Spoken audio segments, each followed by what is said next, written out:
¿Qué tal? Bienvenidas y bienvenidos a Hablemos de Igualdad. Hoy vamos a platicar y sobre todo a conocer con mujeres artistas, creadoras y productoras sobre su trayectoria, obra y las distintas disciplinas a través de las cuales ellas han visibilizado la discriminación, el clasismo, el racismo y bueno, pues algunas de las condiciones en las que las mujeres nos hemos desenvuelto a lo largo de los años. ¿Qué te parece que me acompañas? Comenzamos.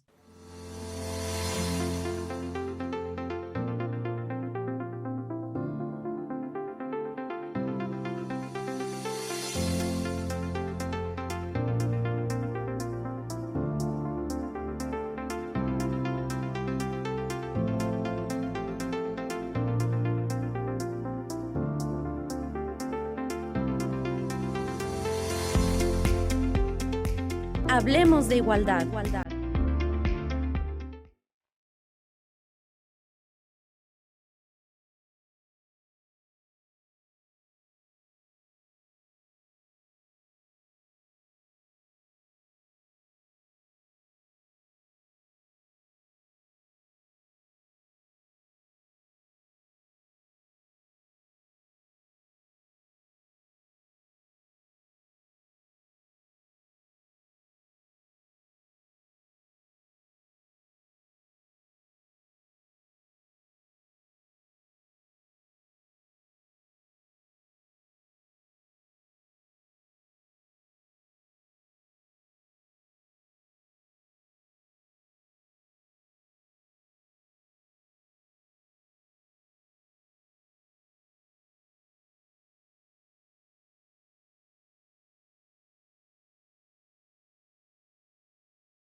bueno, platicando acerca de mujeres en el arte, tengo el gusto de conectarme en este espacio virtual con Miriam Medrés.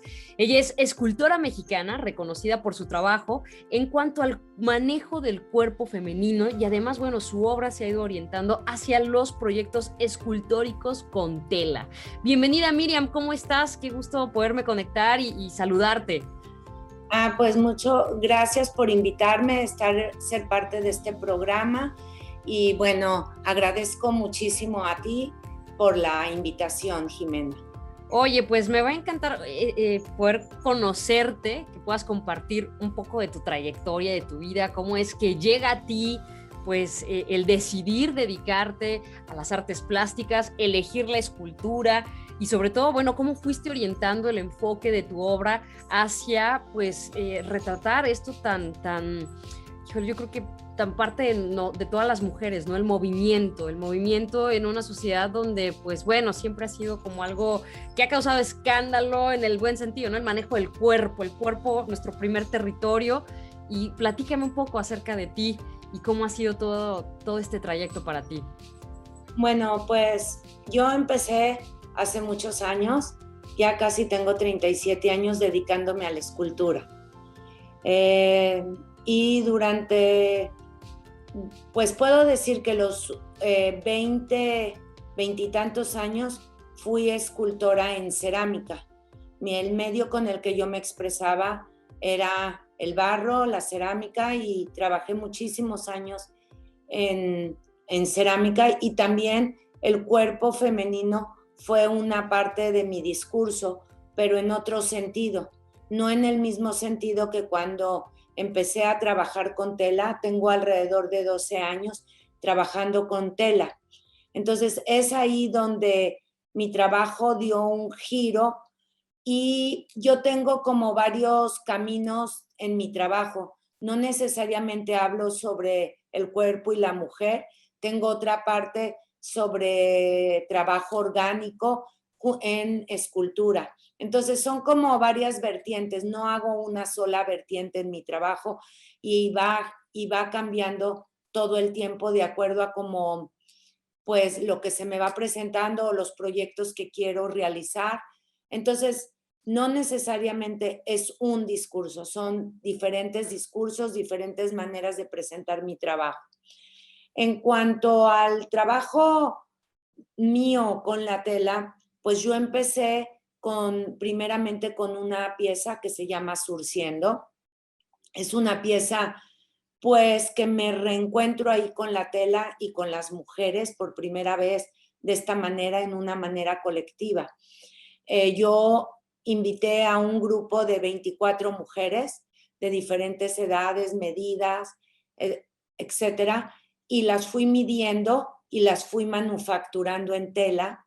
Y es ahí donde empecé a enfrentarme cómo las mujeres, por primera vez yo concientizar cómo las mujeres se perciben a sí mismas y cómo todas estas ideas que tenemos de nosotras en cuanto al cuerpo, en cuanto a cómo somos, cómo debemos de ser, lo que rige la sociedad.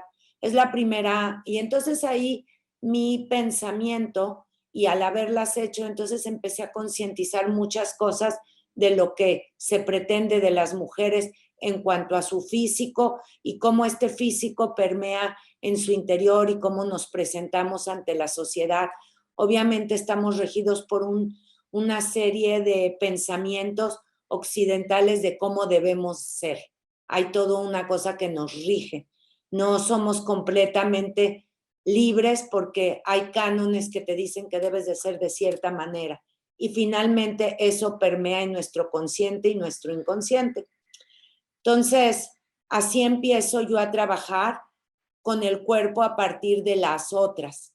Entonces, de ahí se desprenden otras series como Lo que los ojos no alcanzan a ver, pero después entro pensando en las mujeres y en cómo estamos nuestros cánones de cómo debemos ser y cómo debemos de comer, cómo nos debemos de vestir y comportar.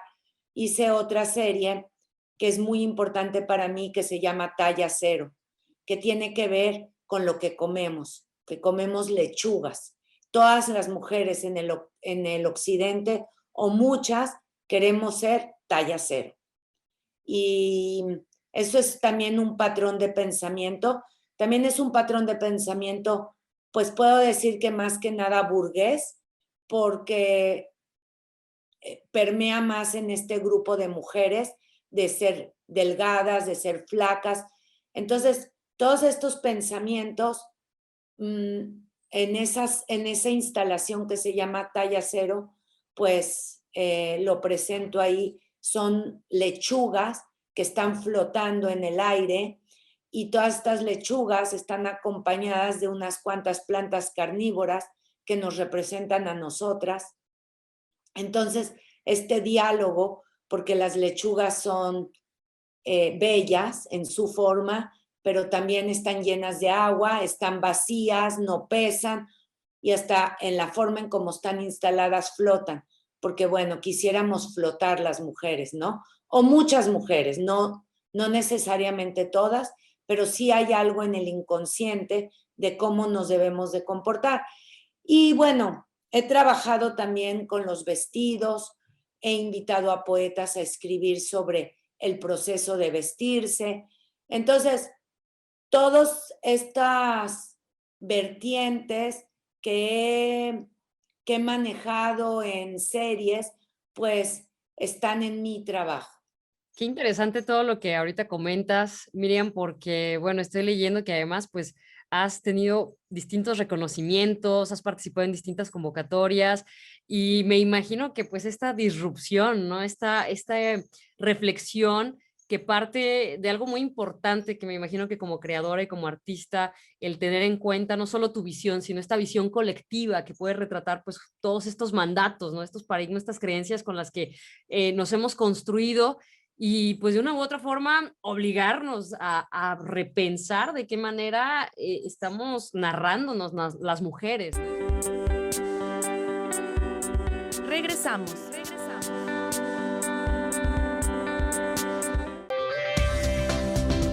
Continuamos.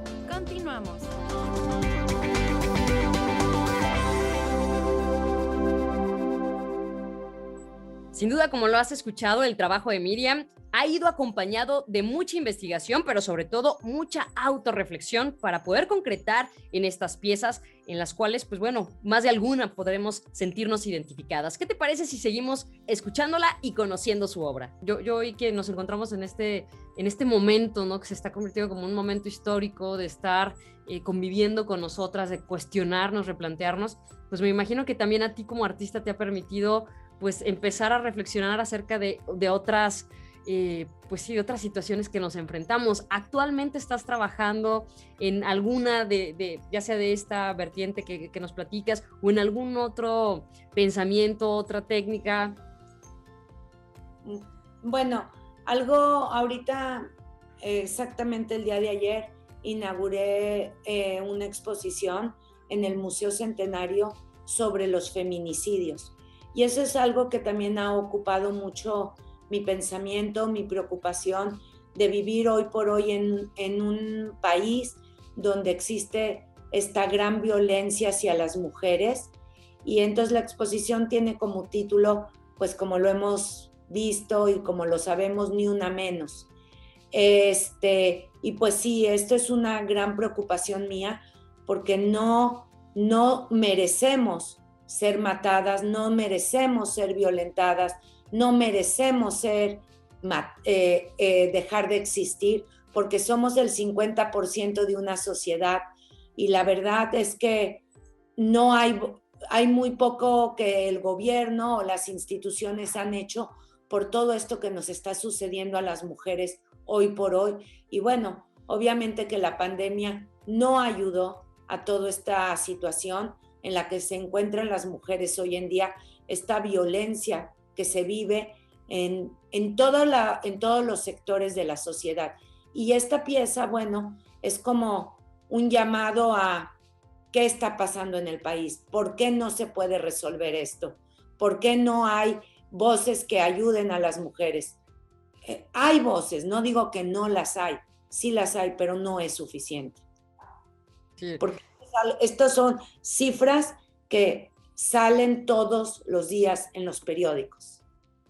¿Y en qué consiste esta pieza, Miriam? Porque pues, si bien es un tema muy complicado y es interesante, ¿no? Quizá el planteamiento al momento de hacer un montaje o montarla.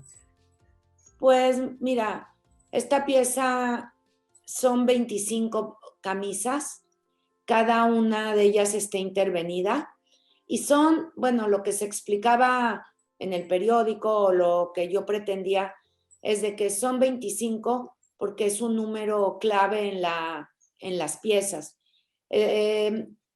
Porque todos los días, 24 horas al día, se matan mujeres. Entonces el 25 es una constante, no para. No es de que el día acabó y entonces se dejaron de matar mujeres, es una constante. Todas estas piezas hice como arquetipo de la forma de la pieza, es una camisa.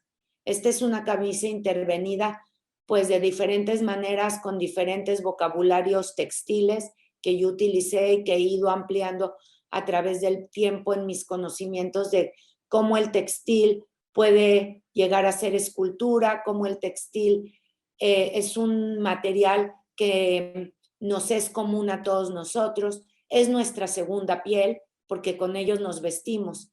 Entonces, estas camisas son, para mí la camisa es cuando tú vas a ser matada o violada, es lo primero que te despojan, es lo primero que te arrancan.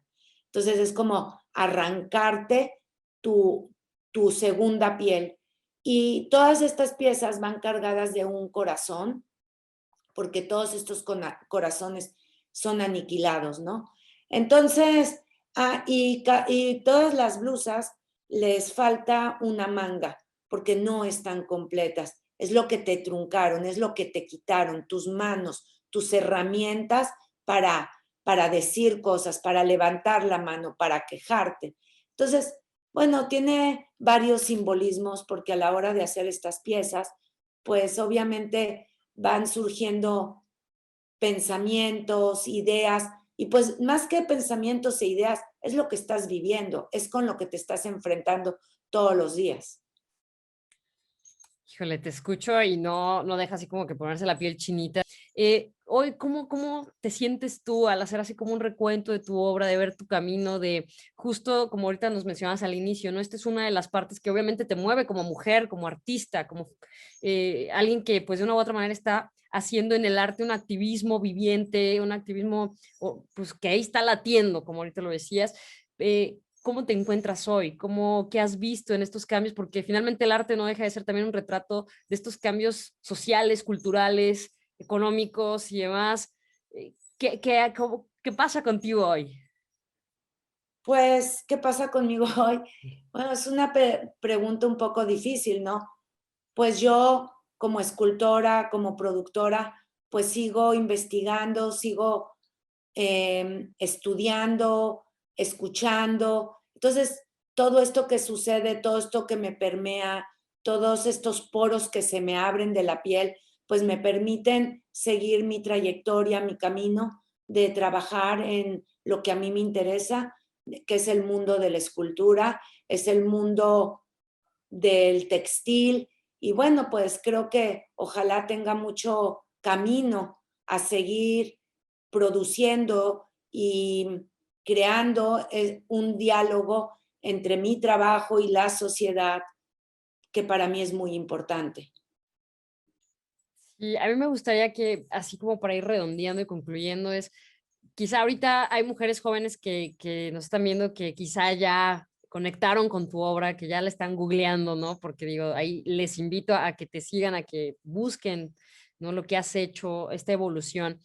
¿En qué crees, o sea, cómo piensas tú, cómo percibes tú la importancia de que sí se atraviese esta mirada feminista, esta mirada de mujer, sea cual sea el tema, sea cual sea la causa, al momento de producir? O sea, ¿cuál sería como esto de que, bueno, tú vas a empezar, pues, o sea, atrévete, ¿no? Porque finalmente, como decía, se necesita una diversidad de voces, una diversidad de formas de creación, de producción, que pues sí logren como conectar con las realidades que estamos viviendo. ¿Qué sería esto que tú les dirías, dale, ¿no? O sea, no pienses o no te vayas por a veces que, no sé, por otro tipo de tendencias, ¿no? Pues mira, yo creo que estas cosas que yo puedo decirle a las mujeres jóvenes, no nomás a las mujeres, a los jóvenes en general, es de que pues hay que estudiar, hay que experimentar, hay que buscar tu propia voz, hay que ver lo que está sucediendo en el mundo, en tu país, en tus necesidades personales, en lo que te inspira y bueno, a seguirle, ¿no? No puedes vivir ajeno, eso sí, no puedes vivir ajeno a tu entorno, ¿no? Y tener conciencia de eso, ¿no? Y lo puedes llevar de diferentes maneras. Pero muy importante, creo yo, es estudiar y trabajar en tu mundo personal. Porque sin eso, no sé, como que para mí eso es una parte importante de mi trayectoria y así la he seguido. Qué importante eso, ¿no? La intuición, el hecho de conectar con, tanto se dice de repente, ¿no? De que conócete a ti misma, conecta con... Y sí, yo creo que los artistas siempre tienen esta sensibilidad de poder trabajar en lo interno para poder realmente retratar hacia esas necesidades o esas problemáticas colectivas. Pues Miriam, yo te agradezco muchísimo, de verdad, yo siempre voy a invitar y recomendar a que podamos, pues sí, empaparnos de estas otras miradas. Y ahorita actualmente, ¿dónde podemos ver parte de tu obra? Digo, ahorita nos comentabas que está esta exposición en el Museo Centenario. ¿En dónde más podemos seguir lo que tú estás haciendo, en lo que estás trabajando, tus investigaciones, etc.? Bueno, tengo una página de internet que es www.miriammedrez.com y bueno, pues estoy en las redes sociales y tanto ahí no está mi trabajo, pero en Instagram de repente. Entonces, bueno, tampoco soy una ávida posteadora de mi trabajo, ¿no? Más que nada, me voy trabajando y que una vez que acaban mis series, pues las subo a mi página y bueno, ahí se pueden ver o si a alguien le interesa hablar conmigo, bueno, ahí esa es la manera de seguir mi trabajo. Pues muchas gracias. Sí, yo ahorita ya vi tu página, es increíble, ¿no? Toda la variedad de piezas que tienes. Obviamente, lo personal conecto con esta mirada que tienes crítica respecto a esto que nos atraviesa a todas las mujeres. Y bueno, yo creo que no queda más que seguir visibilizando, reflexionando en torno pues a lo que ustedes como artistas están realizando, que finalmente el arte es una manera muy sutil de retratar lo que está sutil en el sentido pues muy con esta cuestión estética, ¿no? Que a veces, híjole, pues hoy que estamos tan apantalladas y demás, perdemos eso y qué mejor, ¿no? Que empezar a empaparnos desde, aunque sea a través de una pantalla, empezar a conocer obras, piezas que nos muevan, aunque sea en lo visual, aunque sea en lo auditivo, como sea. Muchísimas gracias, Miriam. Bueno, te quiero decir una cosa final final y agradecer, pero esta exposición que está en el Museo Centenario, no quiero hacer ningún tipo de anuncio o propaganda, no es mi intención, pero sí se puede visitar, sí se puede visitar físicamente.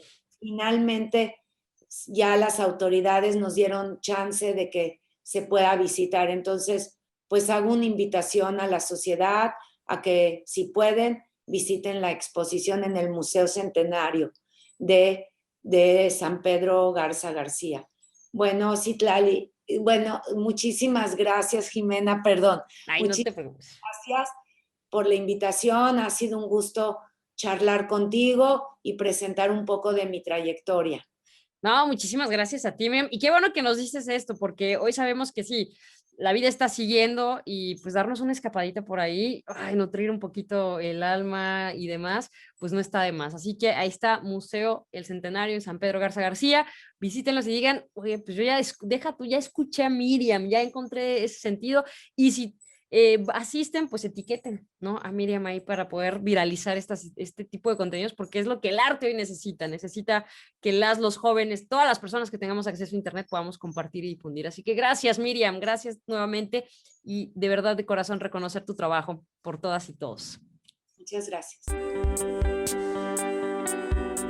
Regresamos.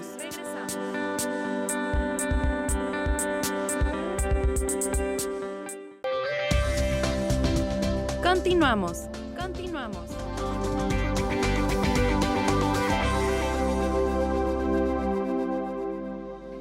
Me da muchísimo gusto poder presentarte a Dalina Flores. Ella es profesora e investigadora en lengua y literatura y bueno, una amiga con quien hace algunos años coincidí en un espacio mágico en el cual yo creía que los libros tenían vida, pero también era mucho por la labor que ella hace en el día a día. Bienvenida, Dalina, ¿cómo estás? Qué gusto volver a conectar contigo.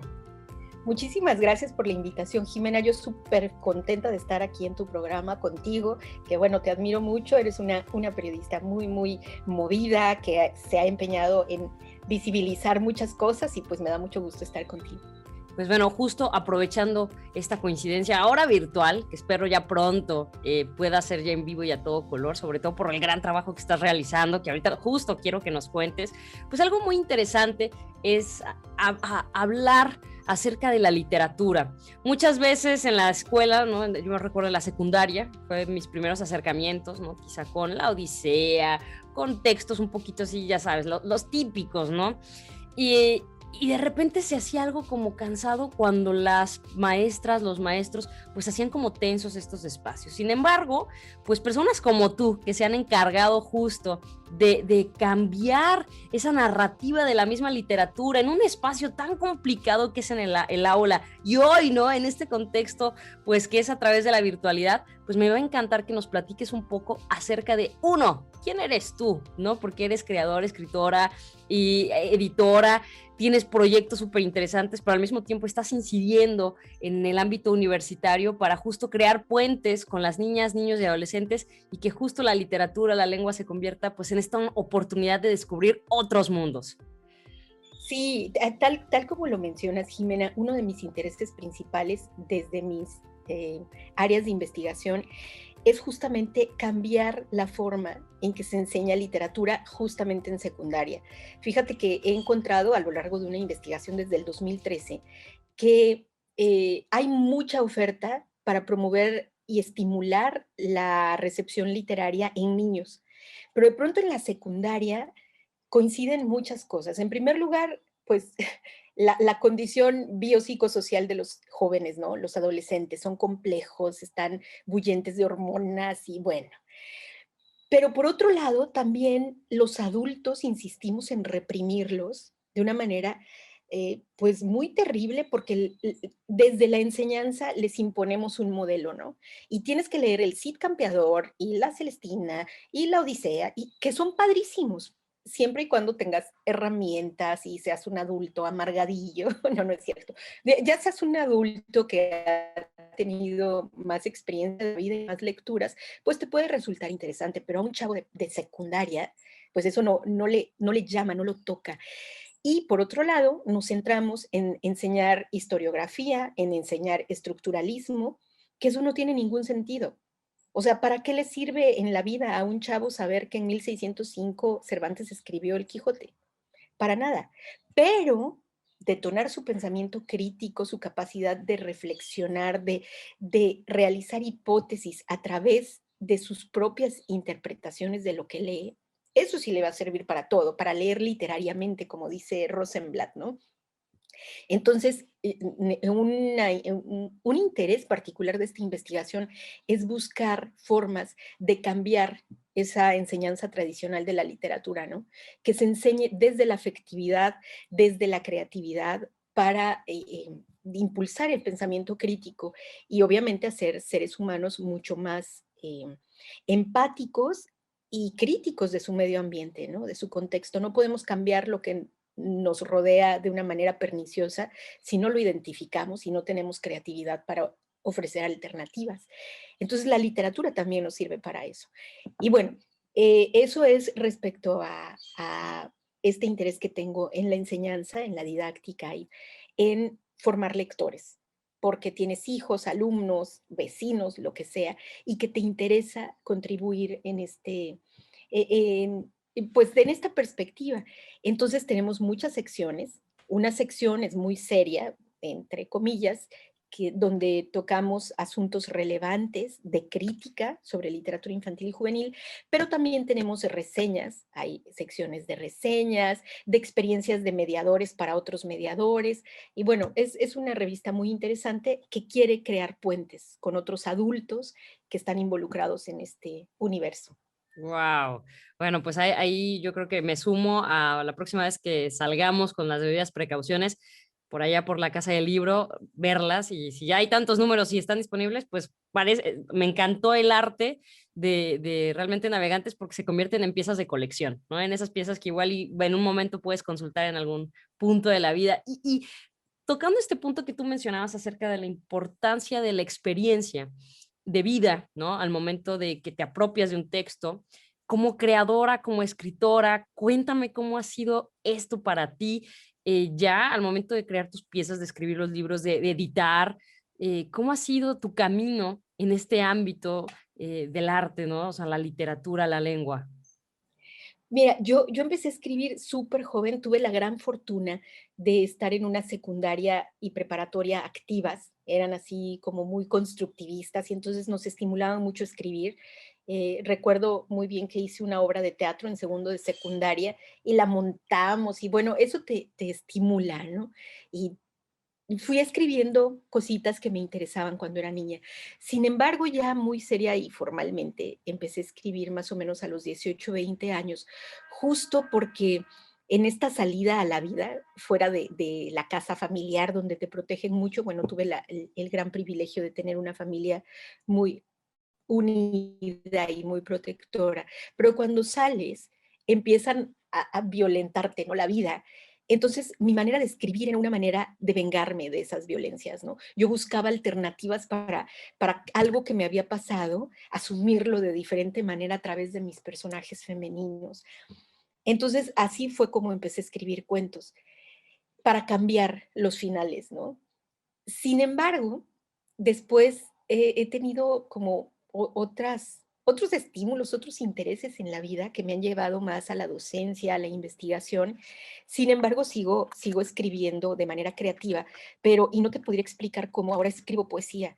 De pronto me aparecen las palabras y las tengo que escribir y ni modo, pues es algo como escritura automática, que no lo controlo, ¿no?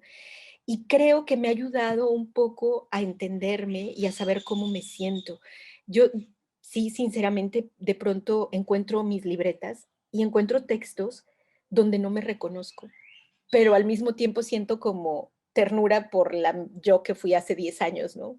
De que mira, o sea, y no porque estén chafas, antes sí, me daba vergüenza y decía, Dios, qué pena haber escrito esto y mejor lo tiras, ¿no? Ahora es como si escribiera otra persona, o sea, cuando regreso a eso que escribí, pues a lo mejor es justamente porque no lo he pasado por el intelecto, ¿no? Sí, por la intelectualización, sino más bien por las emociones.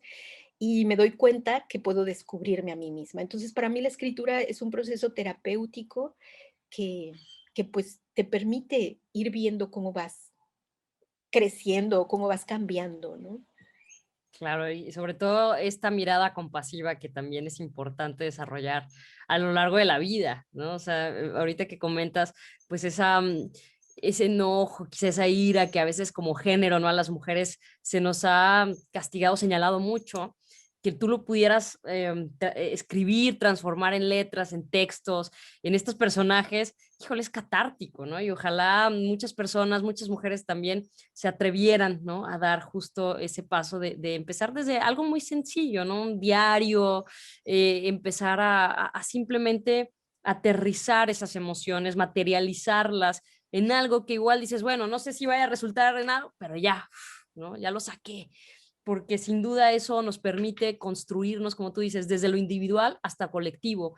Y entonces, pues vamos viendo, empezamos a ver o a ser parte de este mundo desde otras perspectivas, ya más, pues sí, de una manera más solidaria, más, quisiera decir amorosa, porque para mí el amor es toda una revolución, ¿no? Es un acto de los más revolucionarios, pero creo que justo esta labor que tú haces, y qué padre, y estos textos, Alina, algo de tu obra, se puede también, lo podemos conseguir en algún espacio, que digo, porque ahorita que te escucho digo, oye, pues claro, me interesa leer quizá la Alina de unos años y ahora, ¿no? Porque la poesía también es algo muy sublime, muy sutil y habla de otras formas, o sea, estas figuras eh, que a veces quieres decir algo y decirlo de la manera más sutil, donde cada quien tenga esa interpretación, es riquísimo también, ¿no? Sí, de hecho, fíjate que según yo, bueno, en el 2017 la Casa Universitaria del Libro publicó también mi libro de poesía que se llama La experiencia de la carne, se puede conseguir ahí, y también Historias para leer en lunes, publicado por la Facultad de Filosofía y Letras, también se consigue en la librería universitaria y en la Casa Universitaria del Libro. Em, y es bien curioso cómo según yo escribí poesía, que era, bueno, la experiencia de la carne, yo quería hablar del dolor físico y del dolor emocional, ¿no? De muchos niveles de dolor y según yo estaba así muy, muy azotada y tuve la fortuna de que una maestra se los pusiera de lectura a unos alumnos en la prepa 8 y me invitaron a dialogar con ellos y realmente, ajá, para mí fue impresionante cómo se conectaron con los poemas y bueno, eso es padrísimo, porque le dieron lecturas que yo ni por acá me imaginaba, ¿no? Y que además que les llegara, entonces digo, creo que escribo poesía juvenil, porque los lectores jóvenes lo tomaron muy bien, creo. Conectan con eso. Wow, pues bueno, pues ahí está la invitación a darnos una vuelta a la Casa Universitaria del Libro, preguntar por Dalina Flores, conocer pues esas dos obras y al mismo tiempo pues navegantes, ¿no? Y conocer esas dos áreas, bueno, muchas áreas que debes de tener, pero justo estas dos facetas tuyas como editora, como facilitadora, y yo atenta de cuando vayas a reactivar lo de Tu Palabra Vale. Créeme que ahí nos considéranos como unas buenas aliadas, porque sí estoy convencida de que tenemos que regresar a eso, ¿no? A la confianza, al apoyo mutuo, al decir, lo digo, lo hago, ¿no? Y nada que no. Así que pues te agradezco, de veras te reconozco, te agradezco. Y bueno, hago abiertamente la invitación a que pues busquemos tu obra, a que podamos como mujeres, como hombres, como personas que nos gusta esto, justo la literatura, pues acercarnos justo a escritoras pues mexicanas, escritoras que pues han vivido estos procesos. Así que muchas gracias, Dalina. Al contrario, Jimena, muchas gracias a ti. Yo siempre contentísima de charlar contigo y de saludarte. Igualmente, pues bueno, seguimos aquí en Hablemos de Igualdad. Regresamos.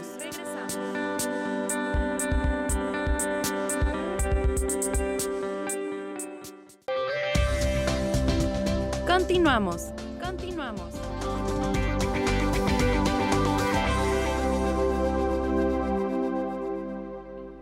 Y ahora tengo el gusto de presentarles a una amiga, además una persona que conocí en un momento de estos que no sabemos ni cómo ni por qué, pero poco a poco fui entendiendo el para qué.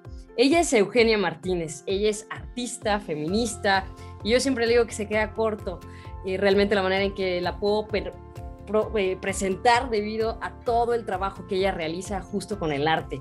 ¿Por qué? Porque ella lo que ha hecho es justo demostrar con este pensamiento crítico, enunciar el tema de la discriminación, las cuestiones de género, el clasismo y bueno, muchas otras cosas más que me va a encantar que ella misma les pueda platicar. Mi querida Eugenia, ¿cómo estás? Bienvenida. Muy bien, muchas gracias por invitarme.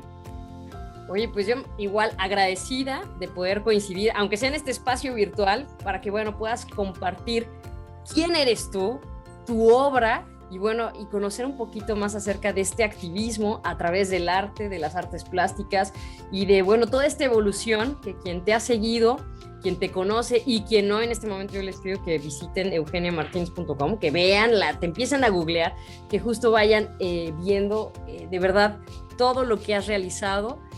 Y bueno, cuéntame primero, Eugenia, ¿quién eres? ¿Cómo es que surge? Yo sé que son estas preguntas como existenciales, de cómo que quién sabe, ¿no? Pero Eugenia Martínez en el arte, ¿cómo se descubre? ¿Cómo defines tu estilo? ¿Cómo vas conectando justo estas experiencias de vida y que se van atravesando con tu quehacer en pues, las distintas disciplinas con las que has trabajado?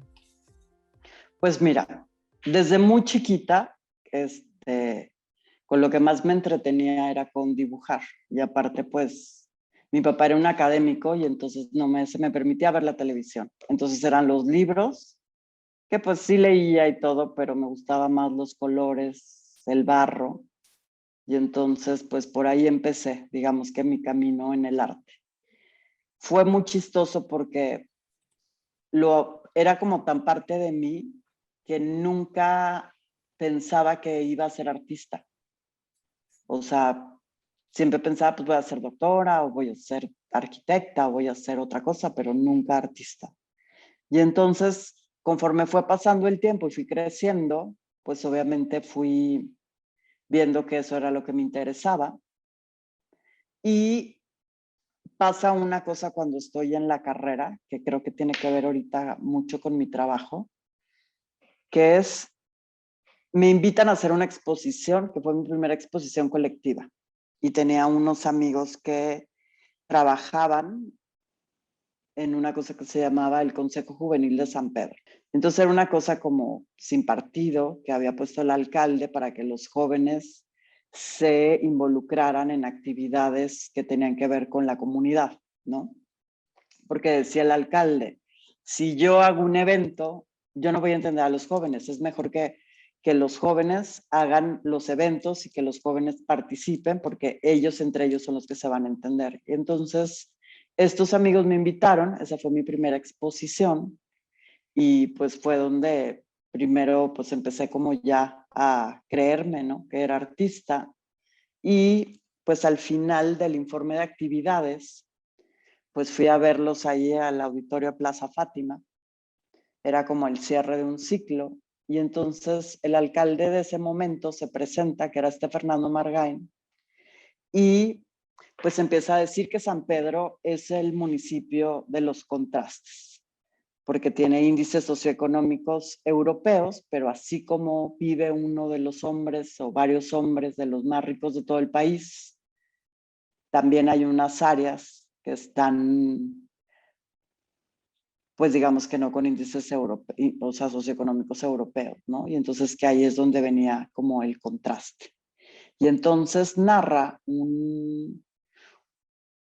pues una anécdota de su campaña, que estaba en Fomerrey muy temprano y se presenta con una señora que venía con unas cubetas porque pues obviamente iba a ir a la lechería Liconza por la leche, ¿no? Y entonces se presenta y dice, pues soy Fernando Margain y tal, y voy para alcalde, y usted quién es y tal, ¿no? Lo que siempre hacen los políticos que se presentan. Y entonces le dice la señora, pues que iba por la leche y que caminaba, pues no me acuerdo, pero eran yo creo como 2 kilómetros para ahorrarse, pues me acuerdo que eran 50 centavos. Y entonces en ese momento me acordé de las veces que se me caían 50 centavos, que obviamente nunca los dejé tirados, porque luego hay gente cuando cuento esta anécdota dicen, ¿y los dejabas tirados? No, porque soy de Monterrey, jamás dejé 50 centavos tirados. Y entonces cada vez que se me caían 50 centavos, y decía, pues no me alcanza ni un chicle, ¿no? Pero al ver que se me caía la moneda, tenía que hacer como el esfuerzo de bajarme por ella para recogerla. Y decía, es que no alcanza ni un chicle con esto. Entonces, ¿cómo era posible que a 15 minutos de mi casa, una señora muy temprano en la mañana cargara, ¿no? 2 cubetas pesadas por ahorrarse esa cantidad que para mí era insignificante? Y entonces, en ese momento, entendí lo que era la desigualdad. Y sí fue como pues una cosa que me marcó. O sea, porque creo que mucho del problema de este país es que no entendemos qué es la desigualdad.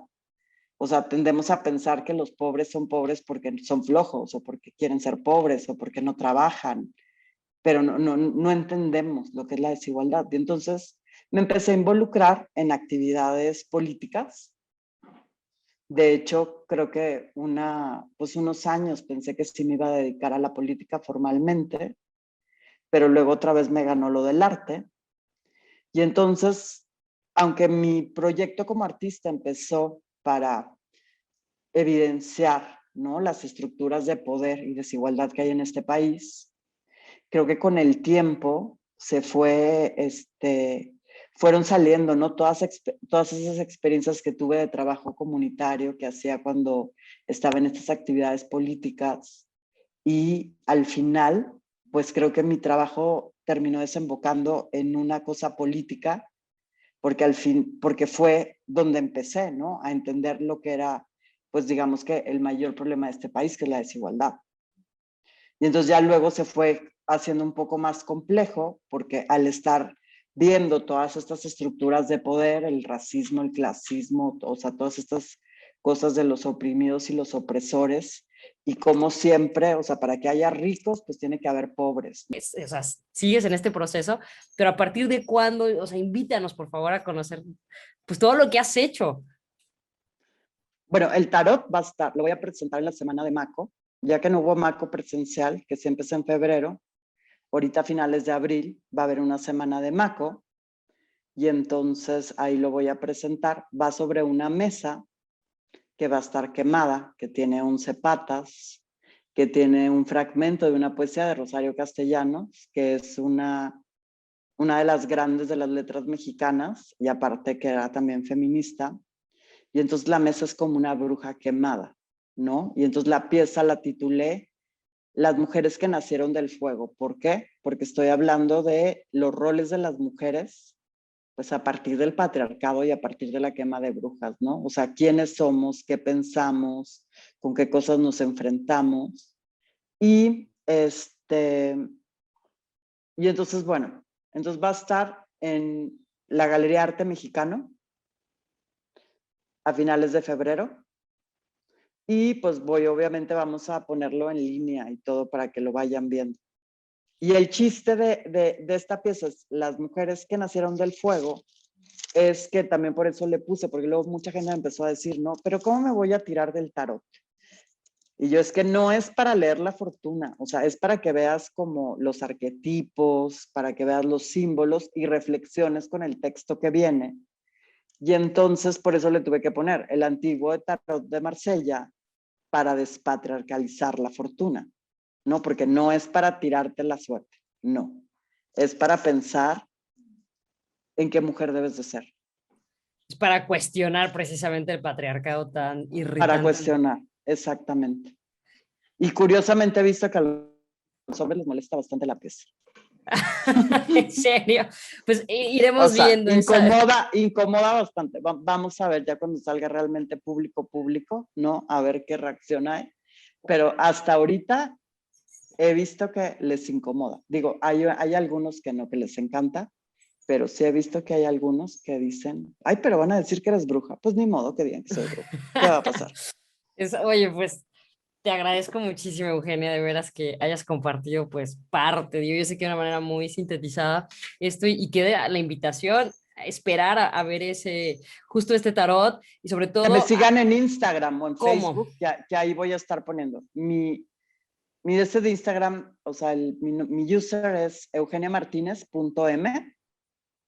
Y entonces voy a empezar a poner a partir de mañana, porque compartí ya unas historias de la caja del tarot, etcétera, etcétera, porque estoy como afinando los últimos detalles. Entonces voy a tener ahí en historias destacadas una que diga tarot. Y en Facebook también me llamo Eugenia Martínez. Entonces ahí voy a estar empezando a subir todo lo del tarot para que lo vean. Pues si bien no va a ser una tirada de tarot, nos va a encantar que en dado caso hagas algún en vivo para cuestionarnos cada una de las cartas. Me encantaría. Para justo hacer una tirada de reflexión a ver quién aguanta. Órale. Revisar esas historias. Oye, pues te agradezco mucho y te agradezco y como siempre te reconozco enormemente pues Muchas todo gracias, esto que Jimena. de veras nos llevas a... Yo ahorita te escucho y digo, wow, o sea, nunca me hubiera puesto a pensar cómo, o sea, ese proceso creativo de los artistas me encanta y bueno, pues hay que sigan a eugeniamartinez.m en Instagram y así Eugenia Martínez en Facebook. Y si no, pues yo les invito a que googleen su obra porque ahí está. Antes de la pandemia también estuviste aquí con Lo Personal es Político y creo que también hay muchas piezas que seguramente a más de alguna y alguno nos han de sacudir la neurona. Por lo pronto, pues te agradezco mucho. Muchas gracias. El arte sin duda nos permite ver y percibir el mundo de distintas formas. Hoy lo conocimos a través de tres mujeres que han hecho de su experiencia de vida un estilo en el cual nos permite a las y los demás empezar a trazar otras narrativas sobre lo que normalmente estamos viviendo. Deseo que puedas conocer la obra de Miriam, de Dalina, de Eugenia y bueno, puedas encontrar a muchas otras mujeres, artistas, creadoras y productoras que nos permitan justo eso, construirnos desde lo individual hasta lo colectivo para justo alcanzar eso que tanto ansiamos, la igualdad. Yo te espero en nuestra próxima edición aquí en Canal 28.